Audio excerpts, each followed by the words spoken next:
police oppression. Yes, on Saturday night, I was one of hundreds of people who were scooped up outside the Novotel Hotel for standing up for our rights for free speech and free assembly. Over the course of that day and Sunday, over 600 people, now close to 900 in total through the entire event, have been picked up for simply gathering in the streets and trying to voice their opposition to the G8 and G20 agendas. That day we suffered from one of the biggest mass arrests in history as we were arrested, and we witnessed the police also exercise a media blockout so information couldn't get out about what was happening to the arrestees. Many of us spent well over 20 hours, some as many as 30 to 36 hours waiting to get out of jail, some of them only being released late last night or today. The arrests that were occasioned were completely unjust, completely arbitrary, and punitive action against perceived protesters as if everybody was treated as if they were guilty. Abuse of power! It was an abuse of collective punishment scripted to try and crack down on peaceful protesters and the right to assemble. When we were arrested, nobody was being told why we were being arrested, nor was there any information as to the fact that we could be arrested peacefully. Police started grabbing people and smashing them into the streets and driving them away. The police are fine! Once we were inside the prisons, we were witness to one of the most disturbing detention systems, more of a resemblance of a prison camp that I've ever witnessed or heard of inside a Canadian society. Open up your secret! Many people had their files lost while we were in there and were subject to arbitrary amounts of time in jail. Many of us lost our property. Myself, they stole my bag, they stole my wallet, they stole my camera from me while I was in jail.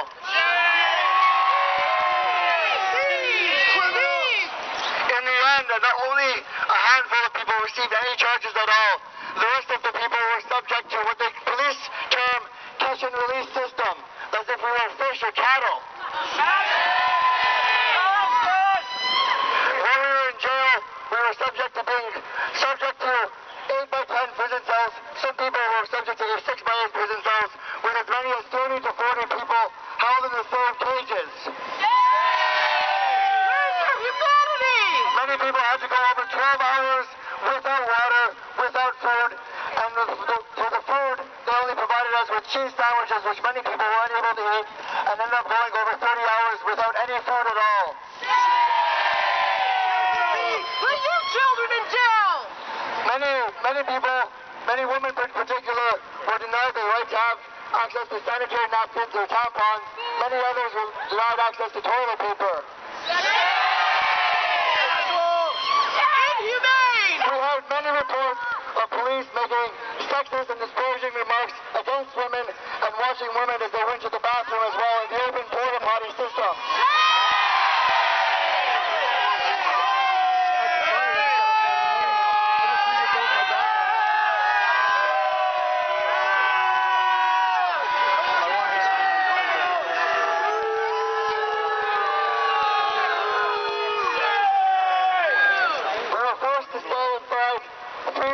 Many people were forced to try to sleep on the floor in crowded conditions and were unable to sleep for the entire duration of the 30 hours in jail. These conditions cannot be allowed to go on under Canadian law, under Canadian justice system. Our people must be allowed to go free. Arrested as well, a female with us, and she pointed out to the cops that this woman was 17. And then still they did not take her away to the place that she should have been held. I left before she did. She was there the same time as me. She was in a cell by herself, so they found out she was with us and they put her into a cell by herself. There was extreme mismanagement and misuse of funds. There were people that were working working since 6 o'clock. The officers as well are not to blame, the ones who are working. They were under the duress too. We have all been victims of the G20 Summit. So we have to remember who it is that was behind the fence and who it was that was on the other side.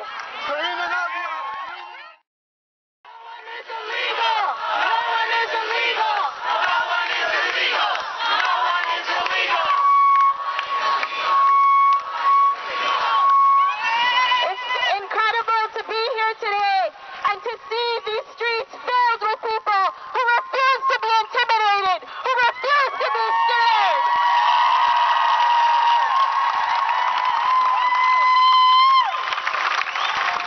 Like David said, this has been an extremely rough week for our people, for our organizers. We've been followed by plainclothes RCMP officers. We've been cornered in the middle of the night.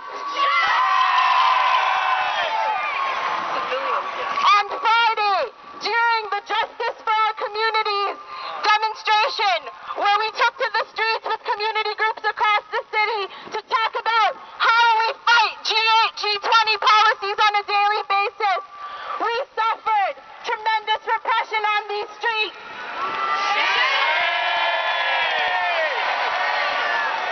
Was before the disgusting police cars went up in flames. This was before Saturday's protest. 6 of our organizers were beaten on that intersection, bloodied, bruised. Because they dared to stand up for a young man who wasn't being given ASL interpretation, who was being denied his rights.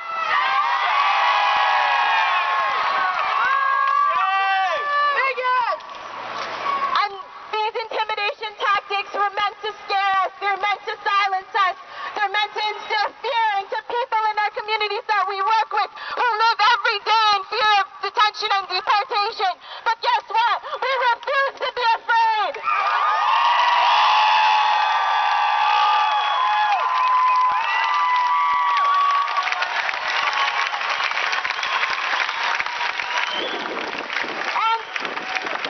On Saturday morning, after the tent city over at Island Gardens, myself and a few organizers were packing up our banners. We were heading over to the labor march to march in solidarity with unions. And we were confronted by snatch squads, undercover vans, unmarked vans.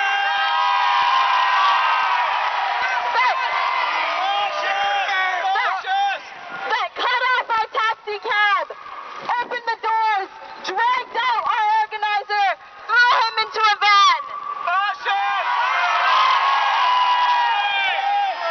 I got back into another taxi to head over to the demonstration, and another snatch squad came, swarmed the cab again, took me out, put me into another unmarked vehicle, and drove me around the city, trying to intimidate me.